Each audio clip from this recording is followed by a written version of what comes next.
दूसरा शमूएल में देखते हैं, दूसरा शमूएल उसका 22 उसका 21 में यदि पढ़ते हैं, यहोवा ने मुझसे मेरे धर्म के अनुसार व्यवहार किया, मेरे काम को शुद्धता के अनुसार उसने मुझे बदला दिया, क्योंकि मैं यहोवा के मार्गों पर चलता रहा और अपने परमेश्वर से मुंह मोड़कर दुष्ट न बना। उसके सब नियम मेरे सामने बने रहे और उसकी विधियां से हट न गया। मैं उसके साथ खरा बना रहा और अधर्म से अपने को बचाए रहा, जिसमें मेरे फंसने का डर था। इसीलिए यहोवा ने मुझसे मेरे धर्मों के अनुसार बदला दिया। हालेलुया। परमेश्वर का वचन कहता है यहोवा ने मेरे धर्म के अनुसार मुझे बदला दिया। आगे पढ़ते क्या है? दयावंत के साथ तू भी अपने को दयावंत दिखाता है, खरे पुरुष के साथ अपने को भी तू खरा दिखाता है, शुद्ध के साथ तू अपने को शुद्ध दिखाता है, टेढ़े के साथ तू तिरछा बनता है। एक दूसरे को बोलो, टेढ़ा मत बनना। आज का व्यवहार कल फल सही तेरे जिंदगी में काम प्रकट होगे। हालेलुया। क्योंकि आज तेरे चाल चलन के अनुसार ही परमेश्वर इस दुनिया में काम करेगा। कितने लोग समझ रहे हैं? हालेलुया। दयावंत के साथ तू अपने को दयावंत दिखाता है, खरे पुरुष के साथ तो अपने को खरा दिखाता है, शुद्ध के साथ तू अपने को शुद्ध दिखाता है, टेढ़े के साथ तू तिरछा बनता है, दीन लोगों को तू बचाता है, परंतु अभिमानियों पर दृष्टि करके उन्हें नीचा करता है। Hallelujah, hallelujah. मैं प्रभु की उपस्थिति में बढ़ रहा हूं। मुझे प्रभु की जरूरत है, वही मुझे अपने दाहिने हाथ से मुझे संभालता है। ये बातें ख्याल रखना हमेशा। दाऊद को ना कहने पर भी परमेश्वर की आज्ञा को नहीं माना। हालेलुया। फिर अपने भविष्यवक्ता को परमेश्वर भेजता है। हालेलुया। आपको अगुवाई की जरूरत होती है, भविष्यवाणी को जरूरत होती है। पुराने टाइम में दाऊद इतना आत्मिक था, फिर भी उसके पास दर्शी थे, उसके पास अगुवे थे, दर्शन देने वाले, अगुवाई करने वाले, लेकर चलने वाले, बोलने वाले, प्रार्थना करने वाले, झुंड की झुंड उनके साथ बने रहते थे। भले वो अकेला था, लेकिन कुछ जहां दर्शी थे, जहां अगुवे थे, वहां जाता था सलाह लेने के लिए। हालेलुया। हमारे स्वभाव के अनुसार परमेश्वर व्यवहार भी देता है। हालेलुया। दाऊद ने पाप किया, दाऊद ने गलती किया। एक नबी आकर कहता है, दाऊद तू परमेश्वर की बातों को तोड़ा, इसलिए परमेश्वर ने 3 विपत्ति दिया है, तो 3 विपत्ति में से तू चुन ले, कौन सी तुझे चाहिए? कौन सी चाहिए? या 3 साल तक अकाल चाहिए, महामारी चाहिए, या 3 महीने तक शत्रु तेरा पीछा करे? क्या चाहता है? या 3 दिन तक लगातार महामारी चलती रहे? सोचा, 3 महीने तक शत्रु मेरे पीछे रहे, एक या 3 दिन तक महामारी आए, या 3 साल तक अकाल आए? उसने विचार किया, क्या करूं? अब मैंने जो पाप तो किया, मैंने जो गलती तो किया, इस कारण विपत्ति आ तो गई है, इसे टाल नहीं सकते। 3 में से तुझे चुनना है, क्या चुनना है? उसे आप पढ़ेंगे तो शमूएल का किताब में लास्ट में ही पढ़ेंगे।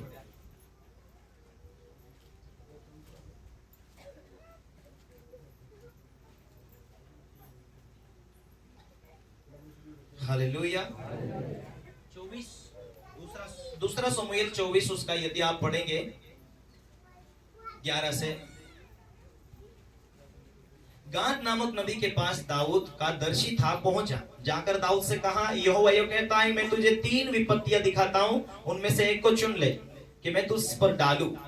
अतः गाद ने दाऊद के पास जाकर उसका समाचार दिया, उससे पूछा, क्या तेरे देश में 7 वर्ष का अकाल पड़े, या 3 महीने तक तेरा शत्रु तेरा पीछा करते रहे, या तू उनसे भागता रहे, या तेरे देश में 3 दिन तक मरी फैले? क्या चाहता उनमें से? अब सोच विचार करके तो अपने भेजने वालों को कह दे, उत्तर दे। दाऊद ने गाद से कहा, मैं बड़े संकट में हूं, हम यहोवा के हाथ में पड़े, क्योंकि उसकी दया बड़ी है, परंतु मनुष्य के हाथ में न पड़ेंगे। दाऊद को मालूम था कि परमेश्वर दयालु है, परमेश्वर माफ करेगा, महामारी भी आएगा, ठीक है, लेकिन परमेश्वर माफ करेगा। Hallelujah, hallelujah. आज आज तुम्हारे जीवन में बहुत सारे टेढ़े मेढ़े लोग मिलते, कहां कहां जाओगे? कि परमेश्वर के हाथ में जाओगे? परमेश्वर का दास सलाहकार है तुम्हारे बीच में, सलाह लेने के लिए जाओगे? लगातार चर्चा जाओगे, वाणी सुनोगे, प्रार्थना करोगे? सामने विपत्ति है, एक बाजू में तुम हो, कहां जाओगे? ऐसे हालात में परमेश्वर से प्रार्थना करोगे? Hallelujah, hallelujah, hallelujah. हम परमेश्वर के अनुसार, परमेश्वर के कानून के अनुसार हम अपने चरित्रों को लागू करते हैं। बाइबल ये कहती है, जैसा बोओगे वैसे तुम काटोगे। हालेलुया। जब हम दूसरों की गलतियां निकालते, अपनी भी गलतियां निकालने वाले होते हैं, पीछे से दोष ढूंढते, दोष लगाने वाले भी होते हैं। माफ करेंगे, माफ करने वाले बनेंगे, देने वाले बनेंगे, हमें देने वाला बनेगा, परमेश्वर देगा। हम जो बोते वही काटेंगे प्रियो। इसीलिए परमेश्वर का वचन कहता है, तू दयावंत के साथ खुद को दयावंत दिखाता है। हालेलुया। बाइबल का वचन एक एक ताया हुआ वचन, जीवित वचन, तुम जहां इस दुनिया में करोगे वो स्वर्ग में बंधेगा और उसका फल तुम्हें यहां मिलेगा। हालेलुया। कितने लोगों को समझ आ रहा आज का संदेश? अपना क्रूस उठाकर चलो, दीनता और नम्रता के साथ रहो, ताकि परमेश्वर का समय आए, उचित समय आए, तुम्हें बढ़ा सके, फलवंत कर सके, जयवंत कर सके। हालेलुया। वचन के द्वारा अपने चरित्रों में परमेश्वर यीशु मसीह के स्वभाव में बनने के लिए वही कल्पना रखो कि मुझे प्रभु के समान बनना है। पवित्रताई के बिना उसे देख नहीं सकेंगे, पवित्रताई के बिना हम स्वर्गों के राज में प्रवेश नहीं हो सकते हैं, पवित्रताई के बिना हम परमेश्वर के साथ नहीं चल सकते। यदि हम पवित्रताई का लागू किया, परमेश्वर साथ चल रहा, फिर देखो तुम्हारी सफलता तुम्हारे नजदीक होगी, तुम्हारी आशीष तुम्हारे हाथों में होगी, तुम्हारा छुटकारा तुम्हारे जीवन में होगा। और जब तुम बोलोगे, परमेश्वर की वाणी और तुम्हारा शब्द एक होकर दो धारी तलवार के समान काम करना शुरू हो जाएगा और यही गवाही दुनिया देखेगी। हालेलुया। और लोग ये पूछेंगे कि तू कहां जाकर चंगा होकर आया, कहां जाकर सफल होकर आया। सुबह एक बहन बोल रही थी, पहले शुरुआत में लोग छेड़ते गए, बोलते गए, लेकिन उन्होंने प्रार्थना में लगातार बने रहे और उनका पति दारू छोड़ दिया। लोगों ने बोला, कहां जा रहे? हमारे प्रभु के भवन में जा रहे प्रार्थना करने के लिए। ओ हाय, तुम बराबर टाइम पर जाते, कितनी अच्छी बात है। तुम्हारा पति इतने सालों से दारू पी रहा था, लेकिन आप प्रार्थना किया, प्रार्थना में तुम बने रहे। भले तुम्हारा पति तो मीटिंग में नहीं जाता, वो तो प्रार्थना नहीं करता, लेकिन तुम टिके रहे। आज देखो, बिल्कुल तुम्हारा पति शांति में है, व्यसन छोड़ दिया। कितनी अच्छी बात है। हमें जीवित परमेश्वर मिल गया, वो उसका असर दिखना चाहिए और उसका असर करने लायक तुम हो। असर देखना चाहते, तुम्हें पवित्रताई में आना पड़ेगा, तुम्हें प्रार्थना करना पड़ेगा।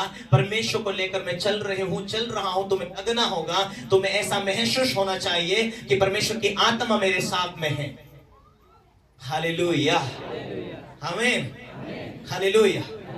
क्यों परमेश्वर का वचन कहता है कि जब जब तुम पवित्रता में होंगे, प्रार्थना में होंगे, आराधना में होंगे, तुम्हारा शत्रु तुम्हें छू नहीं सकता, तुम्हारा शत्रु तुम्हारा धन संपत्ति को बिगाड़ नहीं सकता, तुम्हारा शत्रु तुम्हारे परिवार को छू नहीं सकता, तुम्हारा शत्रु तुम्हारी बरकतों को छू नहीं सकता। जब तुम प्रार्थना में होंगे, शांति में होंगे, प्रार्थना में होंगे, पवित्रता में होंगे, प्रार्थना में होंगे, खुद परमेश्वर की उपस्थिति में बने रहेंगे। हालेलुया। रोमी 16:20 में यदि आप पढ़ते, शांति का परमेश्वर शैतान को तुम्हारे पांव से शीघ्र कुचला देगा। शांति का परमेश्वर तुम्हारे पैरों से तुम्हारे शत्रु को कुचला देगा, कुचल दोगे तुम। आमीन, हालेलुया। वे सामर्थ तुम्हारे जीवन में ऐसे काम करती जाएंगे कि जब जब तुम परमेश्वर की उपस्थिति में चलते बढ़ते जाएंगे। हालेलुया। परमेश्वर डायरेक्टली दर्शन देकर आपसे बात करना शुरू करेगा। ऐसी शांति रहेगी और वही तुम्हारे जीवन में बहुत लोगों के लिए गवाह का कारण होगा। आमीन, हालेलुया, हालेलुया।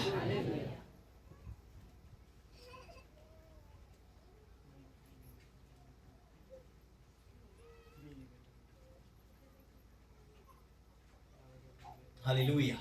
लागू कर लो अपने जीवन में माफ करने की आदत, लागू कर लो अपने जीवन में लोगों को आशीष देने की आदत। लागू कर लो अपने जीवन में कि मेरे जीवन में परिस्थिति ऐसे नहीं बदलेगी।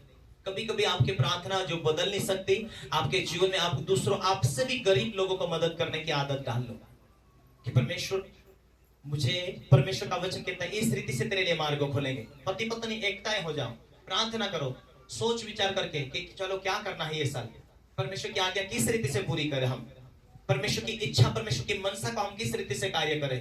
परमेश्वर का वचन कहता है कि भेंट मनुष्य के लिए मार्ग खोलती है। क्या हमारे पास कपड़े की कमी है? चलो अपने गांव में कोई और गरीब है, थोड़ा पास उन्हें मदद करके देखते हैं। हालेलुया। क्या मेरे पास पैसों की बहुत कमी है? चलो अपने गांव में अपने से भी गरीब है, सीधे साधे लोगों को, विश्वासी लोगों को, उन्हें भेंट देकर हमें हेल्प करने की जरूरत होती है। Hallelujah, hallelujah. मेरे प्रियो, इतना महान परमेश्वर है कि वो परमेश्वर अपने लोगों के लिए, अपने परिवार के लिए वो मार्ग को खोलना चाहता है। आज भी परमेश्वर मार्ग को खोलना चाहता, लेकिन हमारा विश्वास की कमी के खातिर, हम विश्वास से कार्य नहीं कर पा रहे, इस खातिर हमारा पोजीशन वही है, हमारा लेवल वही है, क्योंकि हमें परमेश्वर की वाणी के ऊपर विश्वास करना पड़ेगा। आज लोगों के जीवन में प्रार्थनाएं क्यों नहीं है? परमेश्वर प्रार्थना में काम करेगा कि नहीं करेगा? यहां बैठकर मैं प्रार्थना करूंगा तो उसका असर होगा कि नहीं होगा, ये विश्वास नहीं है। परमेश्वर तेरी सेवकाई के लिए दूंगा, परमेश्वर तो मार्ग खोलेगा कि नहीं खोलेगा, ये विश्वास की कमी है। Hallelujah, hallelujah, hallelujah. आपकी एक गलती, आपका एक पाप वही दिशा में ले जाता जहां से निकले। आपकी एक गलती, आपका एक गुस्सा, जहां से आप उपवास किया, मेहनत किया, आगे बढ़ने के लिए उपवास और भूख रखा। हालेलुया। जिस रीति से बात बोलते ना, आवक एक जगह से और जावक हर जगह से, उसी रीति से अभिषेक भी है। अभिषेक को बनाने, पवित्रता को बनाकर रखने में बहुत कठिनाई जाती है, लेकिन खोने में थोड़ी देर में उसे खो देते मनुष्य। Hallelujah, hallelujah. अपने आप को प्रभु के स्वभाव में बनाओ ताकि प्रभु तुम्हारा बोझ को उठा सके, प्रभु तुम्हें संभाल सके, प्रभु तुम्हें अगुवाई कर सके। परमेश्वर तुम्हें जो नहीं जानते वो बातों को अगुवाई दे सके, परमेश्वर तुम्हें समझा सके, परमेश्वर अपनी वाणी दे सके, परमेश्वर तुम्हारे व्यवसाय को संभाल सके, सुरक्षा दे सके, परमेश्वर तुम्हारे पैसों को सुरक्षा के साथ आशीष दे सके, तुम्हारे लिए मार्ग को खोल सके। Hallelujah, hallelujah, hallelujah. एक दूसरे को बोलो, तू क्रूस को उठाकर ले चल रहा, वो उसी रीति से तू प्रार्थना में याद कर, परमेश्वर से मांग, लिख ले, साथ में वचन को लिख ले।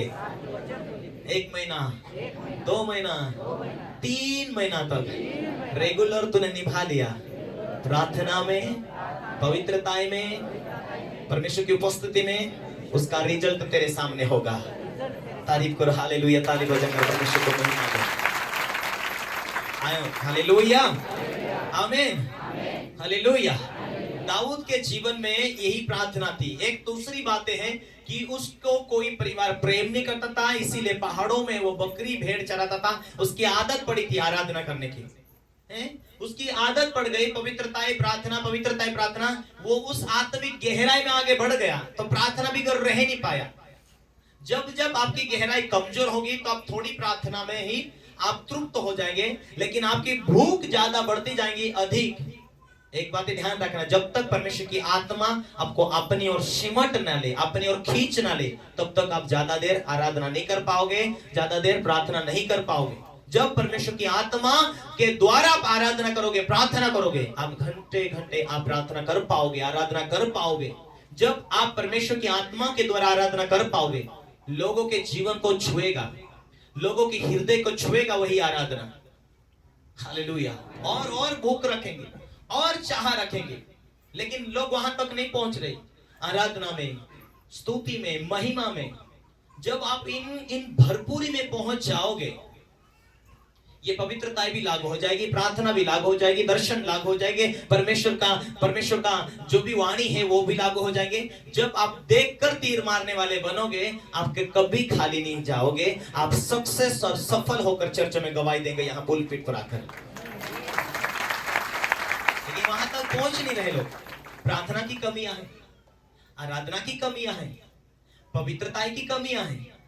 हालेलुया। प्रार्थना की मजबूती हो गई, पवित्रता की मजबूती हो गई, भेंट पात्र में, आराधना में सर्वोत्तम बन चुके। जब आप इन सिद्धता में आ चुके और जब आप प्रार्थना करोगे, आप इजी